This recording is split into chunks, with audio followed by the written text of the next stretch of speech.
on his 9th year. Kiko, I think on his 6th or something like that. So guys got a lot of experience. So they're playing fast, and they've seen pretty much everything any offense can throw at us. Do you ever think, how can the series of off-field things that have happened to us keep happening this year? Obviously with Chris Forrester this week, with the hurricane, with Lawrence missing the first game.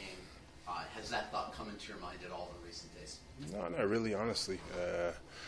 Really just keep throwing it at us, really embracing it, understanding it. I think that's really been our motto, is just roll with the punches, understand that our biggest focus is figuring out how to win the next game. And obviously, especially if we do what we did this last week, take care of business and move on to the next one and find a way to win. How would you say your game has evolved since you first entered the NFL and then also since you first joined the Dolphins? I think my game's evolved from really just being singularly focused on what I needed to do as a player. I think coming into the league as a rookie, it's all about proving myself and understand that I can play at this level and I deserve to be a starter. And then obviously it's kind of evolved as I've gotten here as being one of the vocal points of, or one of the main points of the defense, and having to be respected, and people have to game plan me. At the same time, find out ways to help other guys around me to get better, because this is an ultimate team game, and defensively, I need every single guy, not alone on my line, but everybody behind me as well. What have you felt have been some of the big differences in the rush defense really stepping up this year? I think we understood what we need to get done in each and every single week, and that really goes into executing. So people understanding where they need to be, how to play, and then obviously just executing is the biggest thing.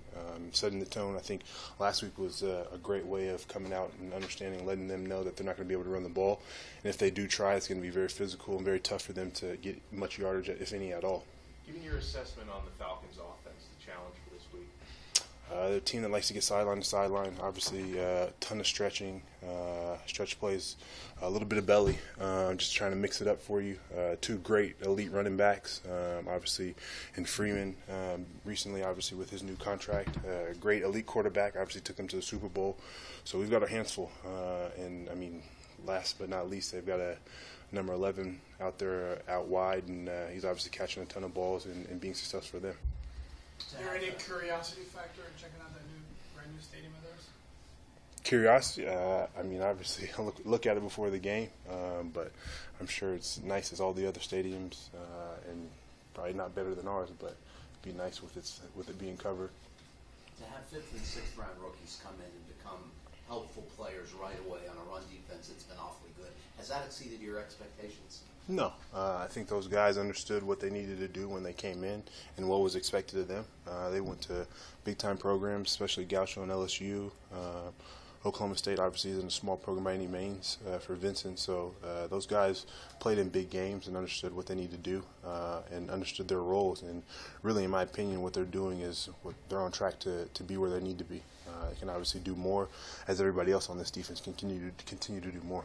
What's the skill with each that stands out to you with Devon first? I'd say Devon. I mean, I'd say for both of them, really. They soak up the knowledge that's given to them. At the same time, very eager to learn and find new ways to get better. Still being able to retain that information that was given to them previously, to then come in and just really add on, rather than kind of most younger guys are going to take one thing and forget about the other piece, and really kind of forget about their technique as we get into game planning. And so really for them, they've found a way to retain that information but also get better at the same time. So some offenses that you play, it's just hard to get to the quarterback because they get rid of the ball really fast. The Falcons, I guess, sometimes hold it a little bit longer to allow the plays to go.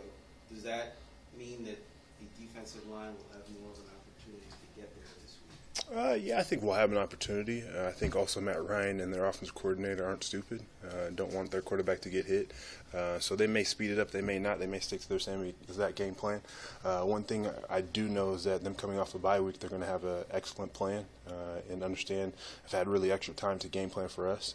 So we'll look at see what they do. I mean, they have things that we know where they want to pass the ball and how they want to max up and do certain things and kind of do misdirection, running certain plays so they can drop back and throw deep balls. But we'll just have to kind of wait and see, and I'm sure they'll have something in their suite for us that we haven't seen before.